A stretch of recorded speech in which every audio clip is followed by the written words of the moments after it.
Great to be here. It was a little harder getting here than I expected, since the plane was supposed to land in Queenstown and decided to not do that and take me to Christchurch, and I spent the night there. But anyway, how I got here, my background is actually as a systems ecologist, so looking at whole systems, and an ecological economist. So trying to combine as a transdisciplinary effort, ecology and economics. I'll talk about a bit more about that as I go, and hopefully this is a provocative title, but I will get more into the details there. You probably heard the term Anthropocene before. Who's heard this term? Many of you. So it just implies that human influence on the planet is now so large that we live in a whole new geologic epoch. We're modifying the climate, we're modifying the nitrogen cycle, we're doing a lot of things. We live in a full world, full of humans and their artifacts, which is very different from even a century ago. And that means that business as usual is really no longer an option. If our goal, and I think our goal should be, to create a sustainable and desirable future, a sustainable and desirable Anthropocene, then we need to think and act differently than we have in the past, when we lived in an empty world where we didn't really have that influence on our life support system. So we have to understand and take those interconnections much more seriously than we did before. We can no longer think of the economy versus the environment. We have to think of humans sort of embedded in the rest of nature. So if our goal is really sustainable well-being for humans and the rest of nature, we need to integrate these three elements of having an adequate vision, first of all, of how the world is. How do we understand scientifically the way the world functions? And we certainly have learned a lot in the recent decades around how the Earth system functions, but also about how human psychology functions. What does actually contribute to human well-being? And so there's the whole science of positive psychology that's been looking at that and understanding subjective well-being. So how do we integrate that, but also how do we create a vision of how we would like the world to be? What are our goals for the future?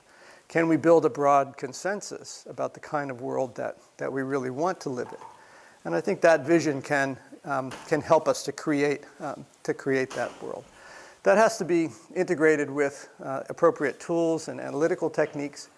And I think there the essence is to think more as systems. How do we think of this integrated system of humans embedded in the rest of nature on planet Earth? How do we think of the spaceship Earth as a whole system? And our implementation strategies then, I think, are going to require new institutions and this societal therapy. How do we get over and this place that we're stuck in, as I'll point out. You've probably seen some version of this idea of planetary boundaries. Who's heard of planetary boundaries or something along those lines? Not everybody. The idea here is that there are fundamental ecological constraints. There is a sort of safe operating space for humanity within the biosphere. We've already sort of exceeded the safe operating space in a few of these variables. Biodiversity loss, climate change, the nitrogen cycle, several others are rapidly approaching the safe boundaries. So, we need to recognize that and deal with it. We also know that, the Earth is a complex, nonlinear adaptive system. There are thresholds, there are tipping points, there are surprises that we can expect. This is just some of the potential tipping points in the climate system from work by Tim Lenton and others. The melting of the ice sheets are probably the best known ones, but there's several other potential tipping points that could change the climate system really much more rapidly than some of the projections have been showing. So that's sort of the way this argument is usually proposed. That we're there. This is an inconvenient truth. We're not. We're doing the wrong things as a society. We're heading towards the cliff. We're going past the safe operating space. That's not the movie that most people are lining up to go see, particularly in the age of he whose name cannot be mentioned. So what do we do? Well, I think we need to create a third movie. We need a much more positive vision and narrative, about what a sustainable and desirable economy in society in the rest of nature really looks like. And the first element of that is changing our vision of how the world works, and recognizing that the economy is embedded in society, which is embedded in the rest of nature. The environment is not a separate thing from people. And that's a fundamental change, I think, in worldview. This field of ecological economics, as I mentioned, is a transdisciplinary effort to bring together all of what we know about how the system functions with how we manage our integrated system. It has these three integrated questions or goals. To build an ecologically sustainable scale or magnitude of the human component of the system. So how do we stay within planetary boundaries, basically? A socially fair distribution of resources and wealth, both within the current generation of humans, but also between humans and between the current and future generations, and between humans and other species. So the whole issue of equity and fairness, I think, is a central one if we're really trying to create a well-being economy, a sustainable and desirable future. And finally, an economically efficient allocation of resources. How do we allocate resources efficiently, but taking into account all of the resources that affect our well-being? And a lot of those things are outside the market and should stay outside the market, but they affect our well-being significantly. Our natural capital, our social capital, and many other components. So we need a whole new vision of what the economy is, how it functions, how it's connected to the rest of the system, if we really hope to achieve that goal. There are a lot of different versions, I think, of this idea. A well-being economy, a circular bioeconomy, an ecological economy, regenerative. China has been talking about an ecological civilization, and creating that. You might have heard of the donut economy. Anybody heard of that? Kate Raworth's, yeah. The steady state economy from Herman Daly. I like the term lagom, which is Swedish for just enough. So how do we build an economy where everyone has enough and not too much and not too little? So I think there's a lot of people thinking along similar lines these days, and we have to get over our addiction, in a sense, to this empty world vision of the economy, which I think still drives a lot of public policy discussion. The idea that there's, these primary factors of land, labor, and capital. Land is kind of grayed out because there's the assumption of almost perfect substitutability between these factors. You don't really need land or natural resources. You just need more labor and capital to create marketed goods and services, as measured by GDP, which are then either consumed or reinvested to make more capital so you can produce and consume more in the next time period. So the whole goal of this economy is to maximize, consumption and production, because that's the main driver of welfare and well-being. The more we consume, the better off we are. There's nothing in this vision of the world that would limit the growth of GDP indefinitely. And that's what you hear, on the news routinely. What we need is more growth. And what they mean by that is growth of GDP, growth of production and consumption, et cetera. How do you get that? Well, more people, more stuff, more things going on. But as I'll say, that's really not the right vision, or no longer the right vision of the world. In this full world context, we need to recognize that we live in a materially closed Earth system. The economic subsystem cannot grow in a material sense indefinitely on a finite planet. We need to recognize that these four basic types of assets are all required in a more balanced way to produce both conventional goods and services, but also to produce human well-being more broadly conceived. So you're talking about conventional built capital, human capital, individual people, not just their labor, but their health and their education and their knowledge. Social capital, all of the formal and informal networks among people, all of our institutions, all of our cultures, etc. All of that is extremely important to making life both function and be worthwhile, as we learn from the positive psychology efforts. And finally, natural capital, everything else that we didn't have to create, our natural ecosystems that contribute directly and indirectly to human well-being, which is a much more complex function than simply the more we consume, the better off we are. So what does that look like? What actually does contribute to quality of life? This is one way of looking at some of the elements. That there's been a lot of work, as I said recently, on measuring subjective well-being with surveys, that are taken all around the world. They ask people, how satisfied are you with your life? The answers to that depends on whether this much longer list of basic human needs are being satisfied and to what degree. And so it's more than simply consumption and subsistence. This goes back to Maslow's hierarchy of needs, and more recently, Manfred Max Neef and Barbara Nussbaum. There are different lists that you could think about. But all of these things are important to people's sense of subjective well-being, understanding, participation, leisure, creativity, etc. How they're weighted depends on people's individual psychology, on their culture, etc. But they're all necessary in some sense. What we can do from a policy point of view is to create the opportunities for people to meet those needs, to feel the sense of well-being by how we arrange our assets, our human, our built, our social, our natural capital, and how we use our time. So one of the major components or contributors to well-being is our natural capital assets. So who's heard the term ecosystem services before? A small fraction, relatively. They are defined as the benefits that people derive from functioning ecosystems. The ecosystems are doing a lot more than just providing timber and water. Although that's part of it. There are provisioning services, but there's also regulating services, regulating the climate, flood protection, flood regulation, disease regulation, water purification, and a whole set of cultural and aesthetic services, including recreation, but also spiritual and scientific components. And they contribute to these various components of human well-being as we've talked about. And finally, supporting services that drive all of these others. So this is from the Millennium Ecosystem Assessment from 2005, which sort of described where we were at the time.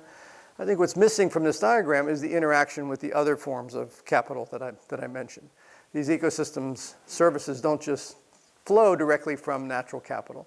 They require this interaction between natural, built, human, and social capital assets. And I think that's really our challenge, is understanding how that works. How do we create sustainable human well-being? How do we balance our assets in a way that can give us, that can help us to reach that goal? But recognizing the contributions of natural and social capital, which are usually left out of our assessments of well-being, is the key. There's been a lot of growing interest in this idea of ecosystem services. This is the IPBES, the Intergovernmental Policy Platform on Biodiversity and Ecosystem Services. It's kind of an IPCC level intergovernmental assessment. They'll be coming out with a major report in the coming months. There's the Ecosystem Services Partnership, which is a collection of all of the people working on this idea around the world. Both academics and practitioners, et cetera. So there's been a huge amount of effort and research. So you can take a look at their website. The academic interest in ecosystem services has been increasing exponentially. There's now more than 3,000 papers every year published in the academic literature on ecosystem services. The most highly cited of those is this one that we did back in 1997, where we did sort of a meta-analysis of 17 different ecosystem services over 16 different biomes, and came up with an estimate, of on the order of $16 to $54 trillion a year as the contribution to human well-being from all of these ecosystem services, much larger than global GDP at the time. So by ignoring these contributions of natural capital to our well-being, we're leaving out, a significant, you could argue the major part of our economic well-being. One thing we didn't control was what they put on the cover of the magazine. We did get the cover, so that was great, but they put pricing the planet. We didn't really mean pricing as much as we meant valuing the planet. So these values are not coming from market exchanges. In fact, that's the whole point. Most of these services are outside the market they're public goods. And so we need to value them and manage them, in a very different way. Another slide from the Millennium Ecosystem Assessment showed that when you make conversions in land use, from intact wetlands to intensive farming, for example, or sustainable forestry to small-scale farming, there's generally a significant loss in the value of these services. You're converting them to produce private goods, but you're losing some of the social benefits of those ecosystems. So we did a benefit cost analysis a few years ago at the global scale and asked, for this scenario where we increase the global reserve network to cover 15% of the terrestrial biosphere and 30% of the marine biosphere, and estimated the cost of doing that would be about $45 billion a year. Seems like a lot of money, but the benefits, the net difference between the intact systems and what they could be converted to was about $4 to $5 trillion a year. So a benefit cost ratio conservatively estimated at 100 to 1. So anybody know of a better investment than that?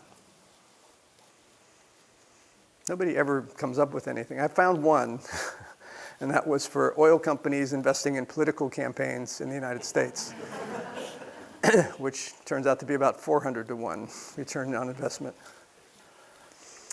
More recently, there was a study called the TEEB, the Economics of Ecosystems and Biodiversity, and they updated the unit values for these different ecosystems, the sort of average per hectare per year contribution to well-being, and they end up being in the tens to hundreds of thousands of dollars per hectare per year, particularly coastal systems, coral reefs and coastal wetlands and et cetera. But all of these systems are extremely valuable. And we looked at, well, how have those values changed from 1997 to 2011 in this case, based on those updated unit values and changes in land use, like the ones from the Millennium Assessment. So, over that time period, we've had desertification, we've had loss of coral reefs, et cetera. You take all of that into account, and we estimated that we've lost about $4 to $20 trillion a year in the value of these services over time. So, how do we turn that around? How do we make sure that we regenerate some of those ecosystems? But that's the direction that things have been going in. Okay, that's the natural capital component. What about the social capital component?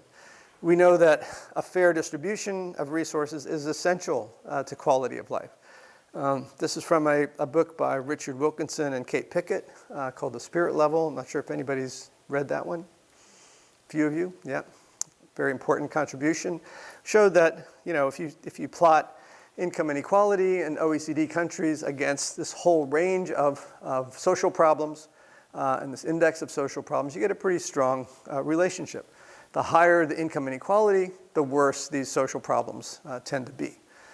So quality of life deteriorates as income inequality goes up. The United States is way up here. Let's see, New Zealand's on here somewhere. This is Australia, New Zealand. Yeah, so they're sort of not as bad as the UK or Portugal, and certainly not as bad as the US, but that's the direction things are going. Scandinavia and Japan are down at the other end of the scale.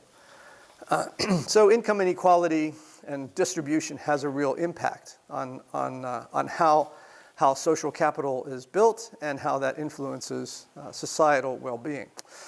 It's not that we don't know how to reduce income inequality. We were reducing it in these major countries. New Zealand's not on here, but Australia is. So in the post-war period in particular, with progressive taxation and welfare programs, we were definitely reducing inequality up until about 1980, with the Reagan-Thatcher sort of neoliberal reforms, if you want to call them that, and inequality has been going back in the other direction. And now in the U.S., income inequality is worse than it was in the 1920s, when it was really severe. This is having a major impact on quality of life. This was a really interesting study where they asked 5,000 Americans what they thought the income distribution was like in the country. That was this middle bar. Then they compared that with the actual income distribution. You can see actual income distribution is much worse than what people thought it was. And then they asked them what they would like it to be. And this was much, much more equal than certainly what it is, or even what they thought it to be. Much more like Scandinavia is the income distribution that most people would prefer. And this was across the political spectrum. It wasn't really one side or the other. If you go online and look, there's a really cool video that does the graphics around this in a much more compelling way. And it's really amazing when you start looking at it. So, and we know that GDP doesn't capture this. GDP doesn't care about how it's distributed. Doesn't care how income is distributed. And if you plot GDP per capita versus life satisfaction from these surveys of life satisfaction, you get curves that look like this. There's a strong relationship for a while, but after about $10,000 per capita per year, it sort of disappears. And the Costa Rica is just as happy as the US and Norway with a third of the GDP per capita. Why? Because it's leaving out all of these things. GDP was never designed as a measure of societal progress or well-being. This is a quote from Simon Kuznets, who was one of the architects of GDP. And he's saying, the welfare of a nation can scarcely be inferred from a measurement of national income as defined by GDP. Goals for more growth should specify of what and for what. So what are we trying to grow? Are we just what GDP is measuring is simply marketed transactions, marketed activity. Some of that activity is good, some of that is to be avoided. It doesn't care how that activity is distributed among the population. So there are real problems there, and yet you get these sorts of policy prescriptions. What we really need is to increase consumption, increase growth, and that's going to solve all of our problems. Well, it's not, and it's well past time to leave GDP behind, as our primary policy goal. There are certainly a whole range of alternatives that have been proposed to GDP, and in this paper we go through a list of, not a comprehensive list, but some of the major ones. There's a group that modifies GDP to try to incorporate inequality, incorporate the damages to natural and social capital. I'll talk a little bit more about the genuine progress indicator. There's a group that uses life satisfaction surveys more directly to look at how things are going. The Gross National Happiness Survey in Bhutan, you might have heard about. There's also the World Values Survey, and this, I'll talk about the World Happiness Report that's based on that. And then there's a whole series that do indices, based on a number of indicators and sort of put those together into an overall index. And one of the more recent ones of those is the OECD Better Life Index, which is quite interesting. This is the World Happiness Report. So they have surveys of life satisfaction from almost every country. Not quite, I guess it's 157 countries around the world. I know you can't read any of these, but the top one there is Denmark and the Netherlands, and New Zealand is number 8. Australia is number 9. It's above Sweden slightly. Again, this is just the average of all of the people that are surveyed. And they say on a scale of 1 to 10, how satisfied are you with your life? So who in this room would say 10? Yeah? All right. Who would say 9? Who would say 8? Who would say 7? Yeah, the average for New Zealand is 7.339. Who would say 2? Who would say 0? Who would say 5? 5. We have a 5 back there. There was actually an interesting study where they broke it down by country into 3 categories and said anybody that said, from 0 to 4 was suffering. Anybody from 5 to 6 was surviving, and anybody 7 or above was thriving. So and in most OECD countries, and I think Australia and New Zealand, the suffering category was down around 2 or 3%. So their countries are doing quite well in terms of happiness. But what they also did here, and you see the different colors on the bars, is they looked at how much of that life satisfaction score was explained by GDP per capita versus social capital, social support, healthy life expectancy, freedom to make life choices, generosity, perceptions of corruption, and then the sort of what's left over. You can see that GDP per capita is maybe 10% of the contribution to people's sense of life satisfaction. It's not that it's 0, it's important, but it's certainly not the only thing, and can be outweighed by several of these other factors going forward. The OECD Better Life Index is interesting. If you take a look at their website, they have these, 11 different categories: housing, income, jobs, community, education, environment, civic engagement, health. Life satisfaction is one of the components there. And so they have indicators for each of these components, and they aggregate them all together. If you weight them all equally, you get this distribution. Who do you think came in first on this one? If you can read it. Australia. New Zealand is way down below the Netherlands. So they have these, sort of spider diagrams that show you how they score on each of these categories.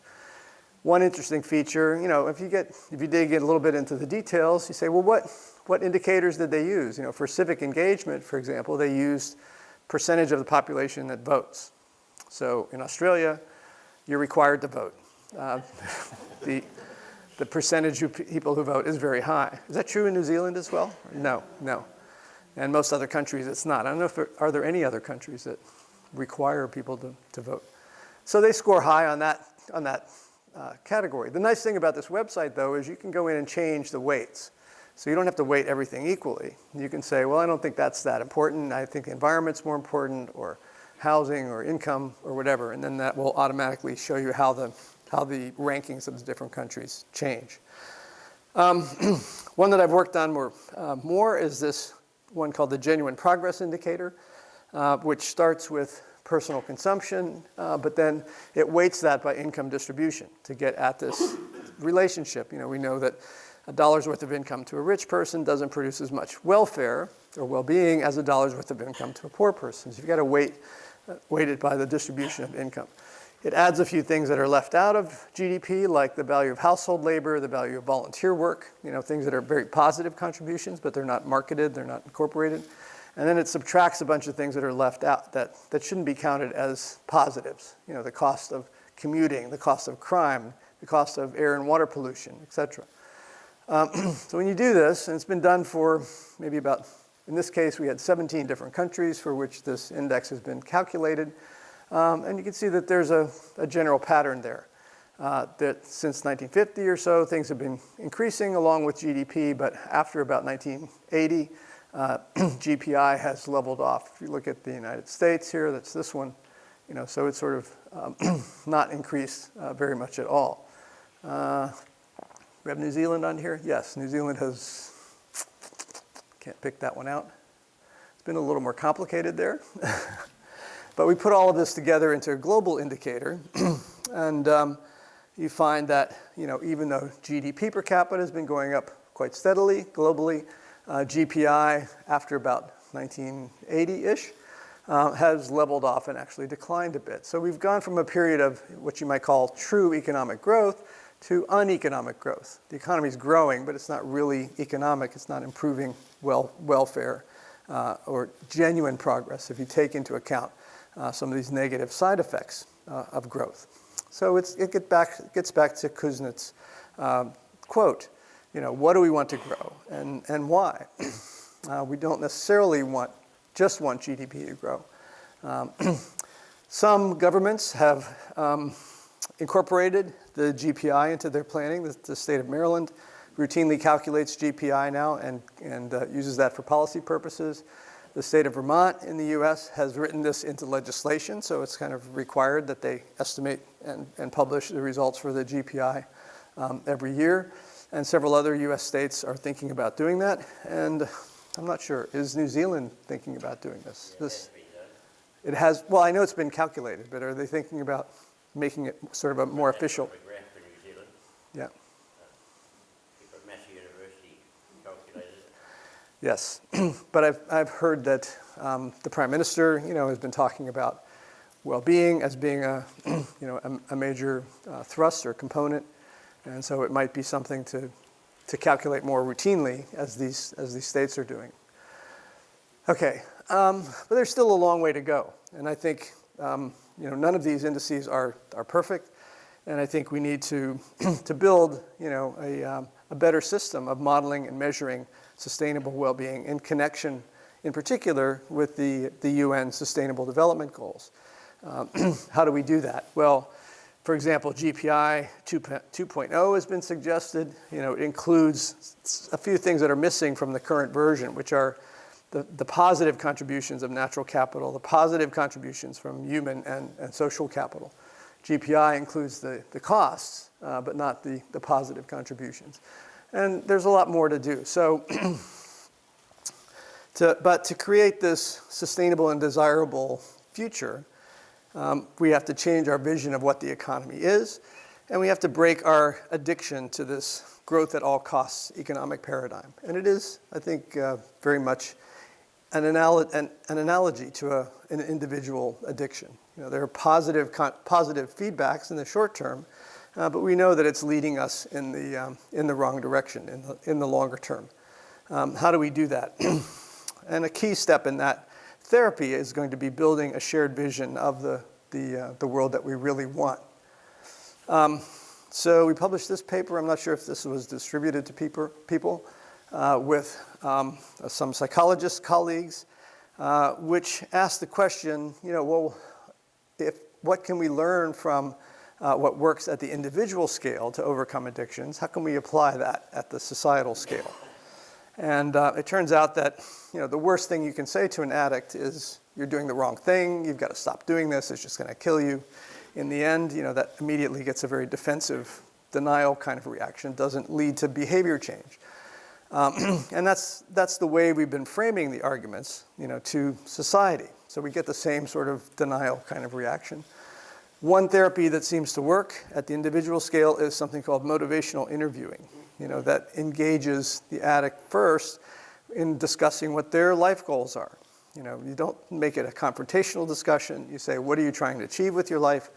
Once you've established that, then you can go back and say, okay, is what you're doing really helping you to achieve those goals or not? And maybe you want to change your behavior. So what's the analogy at the societal scale?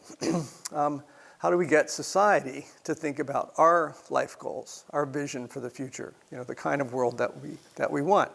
So I think that's the first step. How do we engage society more broadly in discussing, in coming to building a shared vision and building consensus on the kind of world that we want to achieve? The UN Sustainable Development Goals, I'm sure you've all heard of them. Has anyone not heard of the SDGs? No one's going to admit that they haven't. I think it's a really significant step in that direction. This is the first time in human history, really, that all the countries of the world have agreed on a set of shared goals that are much broader than simply maximizing growth. How do we eliminate poverty? How do we eliminate hunger? Good health for the population, education, gender equality, overall reduced inequalities overall, clean water, et cetera, et cetera. Dealing with climate change, protecting marine and terrestrial ecosystems. So it's got a bit for everybody in there. And I think it's a significant step, but I think it needs to go a little further as well, because these are not 17 independent goals. They are all interconnected with each other. There are synergies and trade-offs and positive and negative effects of each of the goals, and they contribute to the sort of overarching goal in various ways in different countries. So we need to better understand how those goals interact with each other, how they contribute to our ultimate goal. And we need to recognize that they're indeed nested in the way that we talked about before, that the economy is embedded in society, embedded in the rest of nature. But these, the 17 goals do cover all of that territory. So, how do we engage society in discussing, our shared goals, our shared vision? This is a book that we published recently, which asks, 45 thought leaders to write an essay and say, what would that world look like? How do we describe that world?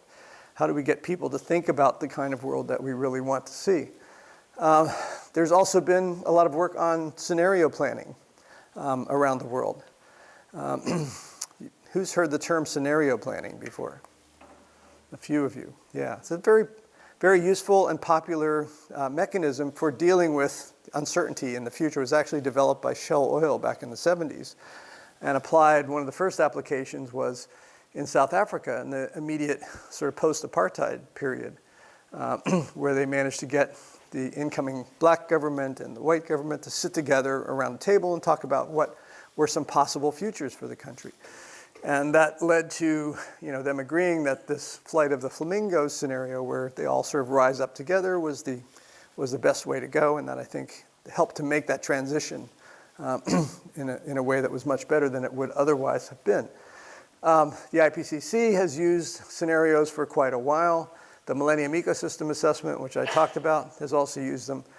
I'll talk a bit about these scenarios from the Great Transition Initiative, which has been going on for decades now. New Zealand has done some of this at the national scale as well. You might have heard about, but they generally fall into these sort of archetypical groups, where there's kind of a worst case, a best case, and a couple of intermediate cases going forward. The Great Transition Initiative uses these 4 scenarios, and you can array them according to these 2 axes of, do we focus on individualism or do we focus on community? Do we focus on GDP growth or do we focus on this broader view of well-being? The market forces scenario is focus on GDP and individualism. Policy reform, still GDP, but more community orientation. Great transition, broader well-being at the community scale. Fortress world is the individual and just my well-being. I don't care about anybody else. So the SDGs, I think, fit very closely into this great transition sort of scenario. If we had a world where the SDGs were actually achieved, we would be in one that has, recognizes that we're all in this together. We have to have governance at many levels. We need more stewardship and sharing. But how do you communicate that, to the broader public? Well, it's going to take more than, simply that diagram and a few bullet points. I think it's going to take, more visual descriptions, even going well beyond this kind of visualization, to movies and videos. And I think that's really what the next step needs to be. How do you build, or how do you create, popular movies that can communicate a positive short-term future, and maybe compare that with alternative shorter-term futures in order to get people to think about the fact that there are alternative futures and that it's really up to us to decide which one of those we want to achieve. This is the study from New Zealand back in 2007. Does anybody know about this one? That was done by, who was it? Bob Frame, Rise Taylor. Nobody's ever seen this? Interesting. They had these 4 scenarios fairly close to the ones that I've already talked about. The fruits for the few, I think, was would be equivalent to the sort of market forces scenario. New frontiers is kind of policy reform. And what was interesting was they asked participants to say, well, where did they think the country was in 2006 or 7, and then compared that with where people wanted the country to be, and then compared that with where they thought the country was headed. So they wanted the country to be more in the SDG type, great transition kind of world, but they thought that it was headed towards the business as usual, sort of future. And so you get that kind of distinction. More recently in Australia, we did a public opinion survey with about 2,000 participants based on these 4 scenarios, which are similar to the Great Transition ones. We changed the names a bit to make them less sort of value-laden. We tried to elaborate the inherent trade-offs in the scenarios a little bit more.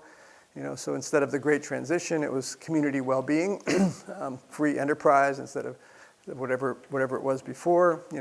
Not fortress world, but strong individualism. So we had a website where we described each of those scenarios. You could sort of click on these buttons and get a short narrative description of what that future would look like in the world in the year 2050 in Australia. And then we had them take a survey and ask them, which scenario do they prefer? Rank them, 1, 2, 3, 4. And also tell us where they thought the country was at the current time. And you can see that the community well-being scenario and the coordinated action scenario were ranked 1 and 2 by a large margin. Not a overwhelming margin, but still quite a significant margin. About 70% of the population preferred those 2 scenarios. They also thought that the free enterprise scenario was where the country was headed at the moment. So, how are we doing? But can we actually create this society that's not growing in a GDP sense, but that's contributing to well-being in the ways that we've talked about? There have been a few studies like that. Peter Victor had a book called Managing Without Growth, and Tim Jackson, Prosperity Without Growth. Peter Victor did a model of the Canadian economy and asked that question explicitly. And his conclusions were, yes, in this model, you could have a no-growth disaster if all you did was shut off growth. But you could have a better sort of non-growing economy that had positive, GDP per capita was leveling off, unemployment was going down, poverty was going down, greenhouse gas emissions were going down. But it would take some significant policy changes. So, what would it take to get to this positive no-growth economy? Well, he had a 12-step program. We needed new measures and new meanings and measures of success. So we need GPI rather than GDP, or something that measures well-being more explicitly. We needed limits on materials, energy, waste, and land use in order to stay within planetary boundaries. We needed more meaningful prices. The price of everything we buy in the market is really not the true cost, because it's leaving out the impacts, the external costs on natural and social capital. How do we incorporate those? We need more durable, more repairable products. We need fewer status goods. So a lot of consumption that's going on today is simply for status purposes, not for real need. So that's not really necessary. More informative advertising. A lot of advertising is trying to convince us that we're not happy unless we buy the products. So we need advertising that simply tells us what the products are doing. Better screening of technology. The technology is a good servant, but a poor master. So how do we get the technology that will actually help us achieve our goals rather than going wherever technology leads? More efficient capital stock. This is similar to more efficient, durable products. More local, less global. And this is not simply to reduce transport costs, but because local economies can support communities and social capital and well-being more directly. Reduced inequality. We already talked a lot about why that was so important. Less work, more leisure. Anybody object to this one? This will be the easiest one to pass, I think. But how do you spread the work? How do you give how do you make that sort of balance more equitably distributed as well? And finally, education for life and not just work. That our educational institutions, we should be educating people to help them appreciate and improve their well-being, not just to get a job, not just to make money. So education's about much more than just jobs. Finally, okay, the guy at the back is saying, okay, we have all these good things we're trying to achieve, but what if it's a big hoax and we create this better world for nothing? So how do we focus much more on what the better world looks like? How do we get that discussion, into play? Not so much about how do we deal explicitly with climate, because dealing with climate is going to require that we deal with everything else in the system at the same time. All of these issues are interconnected. And if we create a better world, it's going to improve. It's going to have to include, dealing with climate change. That's one of the SDGs. So this is from a recent paper, too, that argues that that's really missing from a lot of our discussions about how to deal with environmental problems. That our current state is really not far enough on the optimism gradient, that we need to think about, the positive ways to solve these problems. And that if we stay, in the sort of pessimistic side of this curve, we're going to end up with these different sectors of society not really talking to each other, that it's really only government, top-down governance that's dealing with environmental management.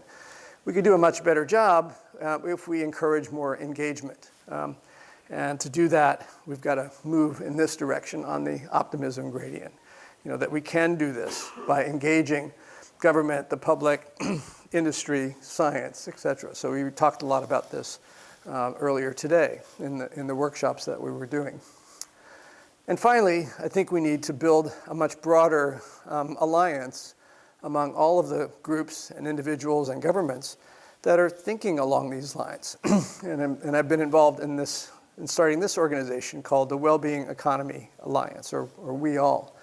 And there was actually a meeting in Scotland not too long ago, hosted by the First Minister, that included representatives from New Zealand and Sweden and Costa Rica and Slovenia. So this is a rapidly growing group. And I think once you start looking around, there are a lot of people, a lot of individuals, a lot of groups that are saying the same things, but don't recognize that they're all sort of that they are doing that. And so I think we can create a much stronger alliance to help move this agenda forward. So invite you all to take a look at the website and join the alliance. And thank you very much.